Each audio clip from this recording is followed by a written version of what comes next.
Bom dia a todos. Saudar inicialmente o nosso chair, o Daniel Dix, a toda a mesa.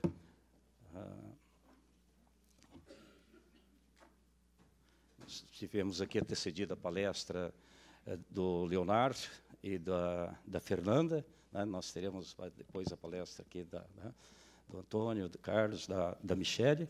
E as palavras iniciais é de agradecimento, agradecer aqui a BDF, Gustavo Brigagão, né, pelo generoso convite, cumprimentar, né, os congressistas, tá, todos aqui, a sala cheia, né, e fui saudado aqui por todos, né, o professor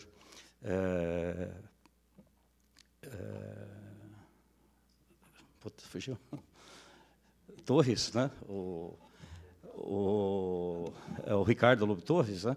E saudando ele, eu estava lembrando ali, quando saudado, assim, de todos os livros e textos dele, né? Uma coisa que me marcou a vida profissional foi o parecer dele sobre substituição tributária, né? Quando da discussão da ADI 1851 a 2777, né? Tivemos decisão recente em 2017 a respeito, né? Mas, para mim, assim, quem escreveu mais, né, lucidamente a respeito de substituição tributária, de quem eu já vi, de muitos que bem escreveram, né, foi o professor Ricardo Lobo Torres. Claro, eu só destaquei esse texto, porque foi um texto que me marcou, né, mas é muito empobrecê-lo, né, de falar, porque ele falou de substituição tributária, né, e a visão dele abrangente do direito, que não se restringe de forma alguma ao direito tributário, né, ele transcende aí, né, o direito financeiro, o direito econômico, né, vai para a filosofia, né, e tudo mais.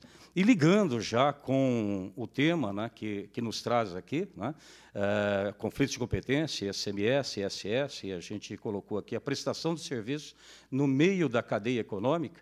Eu lembro aqui o que o Daniel falou, né? Olha, nem os velhos conflitos, estou reproduzindo, aspiei as suas palavras, né? Nem os velhos conflitos se resolveram, né? Aí vem o Leonardo, no início da fala dele, parece que dá até música, né, se colocar aí na mão de um bom compositor, né?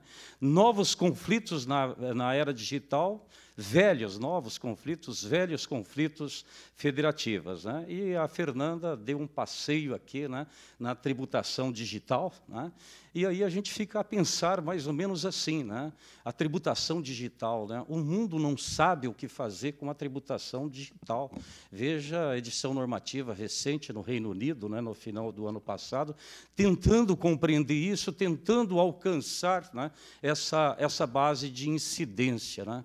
Aí eu vou lembrar o professor Marco Aurélio Greco, eu ouvi há 30 anos atrás, né, lá se vão 30 anos atrás, um ano pós-Constituição de 88, isso foi em 89, ele falando, né, da tributação dos intangíveis, Fernanda. Hoje ele, né, parece que ele estava antevendo tudo isso que se fala aqui, e ele fala, olha, nós não vamos conseguir dar conta disso, professor Marco Aurélio Greco dizendo, não dá mais para separar mercadoria, bens e serviços, 30 anos atrás, né?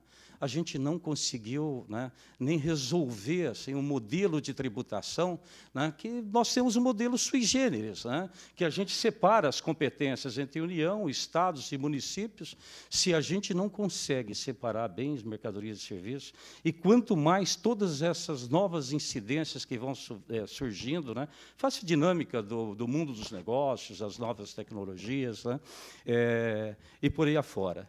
E eu queria colocar nessa mesma esteira, Daniel, a propósito, né, como que esse tema é difícil, né, da gente interpretar, construir uma significação, harmonizar entendimentos, né? A mesa aqui, o Leonardo colocou, né, a sua posição, o Daniel, né, pediu vênia para dizer, olha, discordo, né? E ele tem sólidos fundamentos para isso, assim como o Leonardo, para defender a tese dele, né?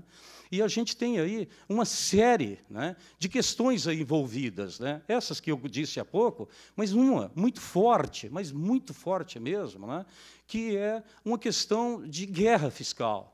E a guerra fiscal não é só horizontal, né, entre estados e municípios, entre municípios, né?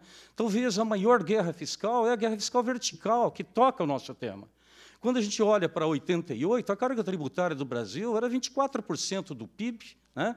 Os nossos professores mais experientes, né, sabem muito bem disso. Hoje está aí, algumas estatísticas dão 32%, 33%, 35%, eu vou ficar com a de 34%, dados oficiais. Nós temos 10% de arrecadação, né, a mais no PIB. Eu vou falar da fatia do ICMS, né, Leonardo, que é o imposto que a gente atua, Saldo Saran, aqui, meu colega de Física de São Paulo, colega de academia, né, conhece muito bem esse assunto também. A fatia da arrecadação dos estados, o conjunto dos estados no PIB, tá, era de 8% em 88. Hoje continua 8%, até um pouquinho menos, né? Problema da guerra fiscal e por aí afora, né? Quer dizer, os estados não tiveram muito aumento das suas demandas sociais, né? E não conseguiram aumento de arrecadação. Esse aumento foi toda para a União, em forma de contribuições, que não tem o dever de partilhamento, e temos todo, né, esse conflito, essa guerra vertical, e aí sobra o quê? Sobra essa guerra ferrenha de busca de arrecadação. Essa disputa, né? Aí a gente apanha lá, Lei Complementar 116, agora 157 de 2017, uma disputa. Eu participei disso, defendendo os interesses de São Paulo, lá no Congresso, nessa discussão, até chegar, ela começou a discussão em 2013, e foi desaguar em 2017, né? E que nós tivemos aí uma disputa ferrenha entre os municípios e os estados, buscando aumentar a sua arrecadação dentro dessa que eu chamei aqui de guerra fiscal vertical. Então, nós temos aí um modelo para consertar, né? É um modelo que já não vem dando certo há muito tempo, né? E a gente precisa pensar no modelo. Eu estou colocando isso porque nós vamos continuar com esses conflitos por vários motivos, né, Daniel? Por vários motivos, especialmente nesses que nós estamos tocando, você colocou muito bem. O Supremo terá que se debruçar e dizer sobre a constitucionalidade, mas ele vai se debruçar sobre essa realidade hoje existente, que ela não tem condição de subsistir mais. Se bem que eu estou falando isso hoje, com muito mais propriedade, o professor Marco Aurélio Greco falava isso há 30 anos atrás, e a gente está conseguindo resistir ainda com esse modelo até aqui. Então, para falar sobre esse assunto especificamente, feito esse introito, e depois de toda a apresentação que foi feita aqui, né, a gente pode ir mais ao nosso tema, né? Então, a gente se propôs a falar sobre a prestação de serviço no meio da cadeia econômica. Pensamos que isso, tá, lá na emenda 1865, no Decreto-Lei 406, até a Lei Complementar 116, até antes da Lei Complementar 116, a gente tinha outros conflitos, mas não tínhamos tantos outros conflitos como apareceram depois. Né? E não estou falando aqui do local da prestação de serviço, não estou falando nada disso, estou falando do conflito aqui entre ISS e ICMS no meio da cadeia econômica, que isso daí foi bem desenhado na linha do tempo, né? E hoje esse conflito ele tem se acentuado.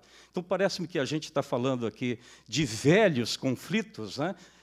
Esse é um velho que se torna novo, né, todo dia, e ele tem se ampliado, né? Então, a industrialização por encomenda, nós conhecemos todos o conceito, né, que a linha encomendante do serviço remete os insumos para a industrialização, para um industrializador, e vai retornar para o encomendante. Quanto a essa industrialização, existe uma disputa de competência, tá?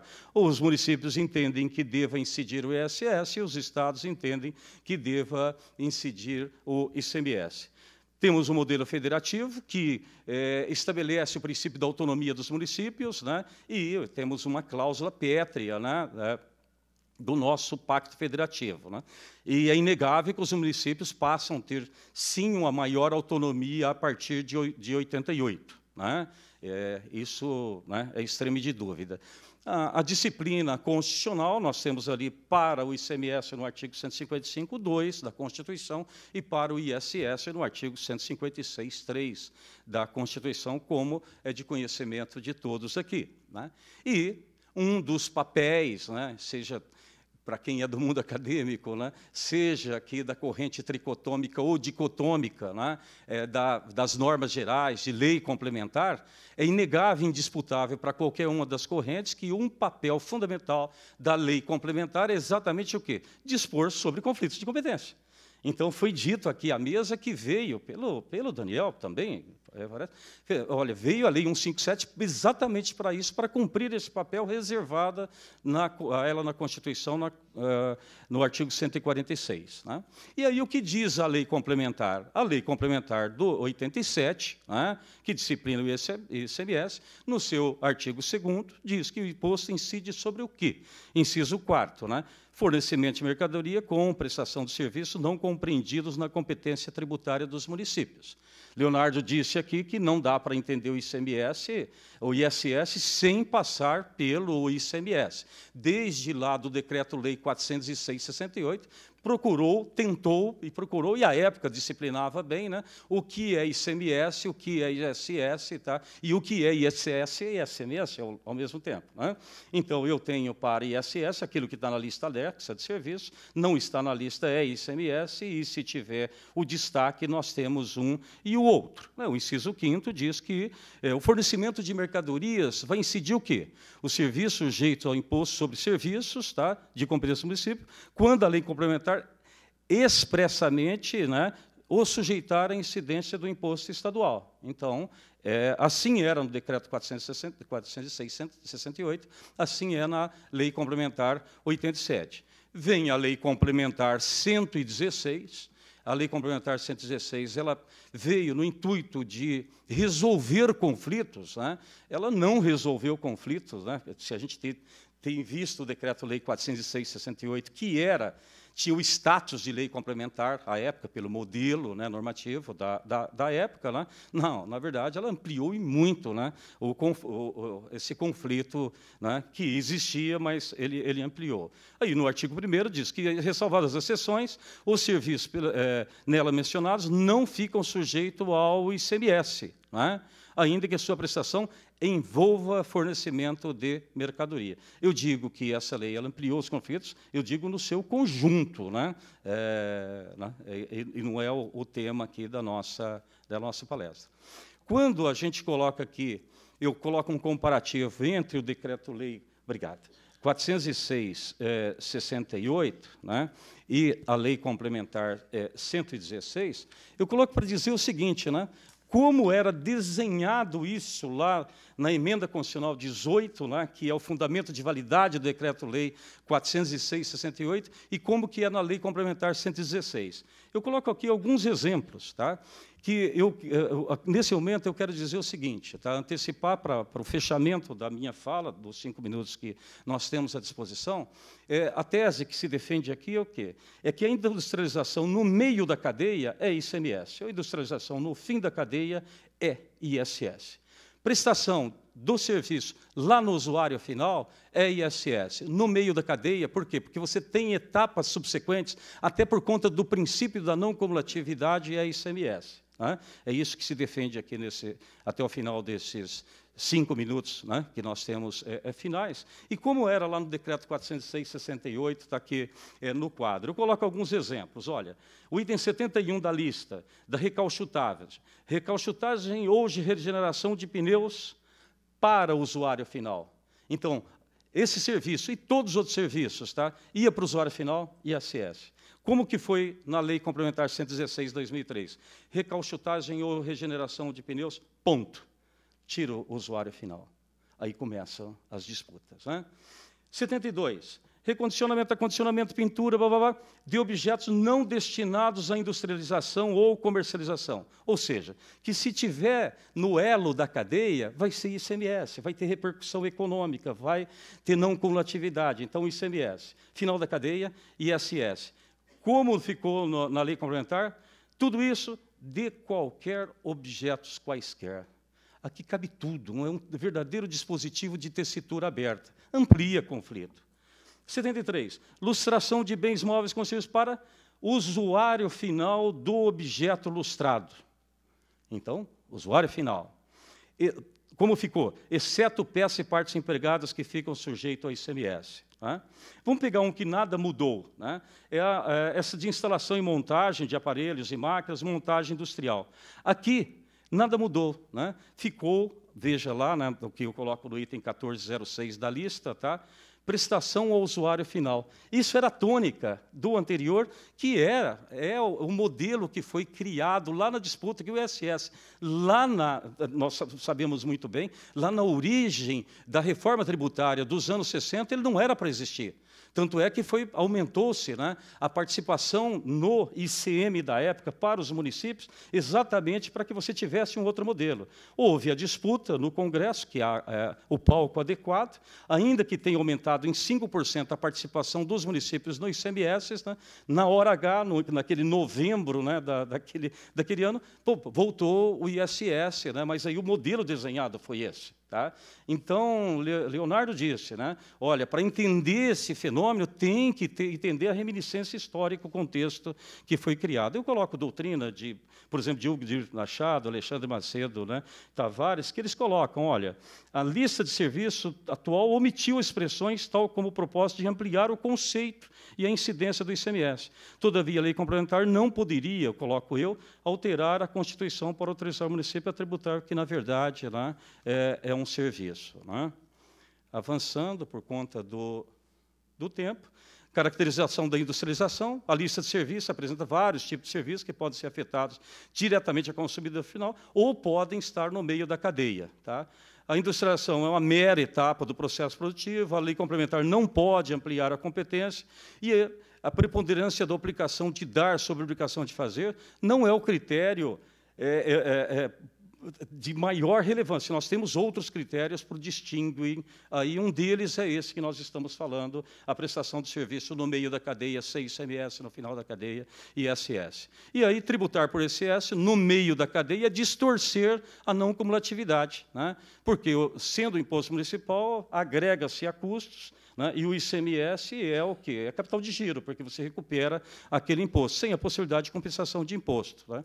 Embora a lista omita essas expressões, né? Os serviços que possuíam essas expressões, que eu coloquei aqui, em suas descrições, foram agrupados em itens que tratam de serviço de bens, né? De terceiro. Falei das diferenças de bem e mercadoria. 30 anos atrás, Marco Aurélio Greco falava disso, e tanta gente falava. Né? E hoje, se era difícil naquela época, imagine hoje. A Fernandinha colocou aqui, né, uma série, tá, de serviços e mercadorias numa mesma operação. E daí? Nós vamos fazer 5 faturas diferentes. Né? Primeiro, distinguir o que é mercadoria de serviço daquilo ali que ela colocou para a gente. Né? Então, a destinação do produto industrializado é relevante, eu coloco, para definir o imposto a incidir. Se for ao usuário final, é ISS. Né? E se for industrialização no meio da cadeia, é ICMS. Gente, hoje a gente não sabe como tributar a farmácia de manipulação. A gente não sabe como tributar os impressos personalizados, as embalagens personalizadas, a ISS, Leonardo, a ICMS. Se eu falar uma coisa, é perigoso se falar outra, e o Daniel, que já nos antecedeu, os outros palestrantes ilustres aqui à mesa, vamos ter opiniões, né, que vamos ter que pegar voto médio aqui para poder definir um e outro. Né?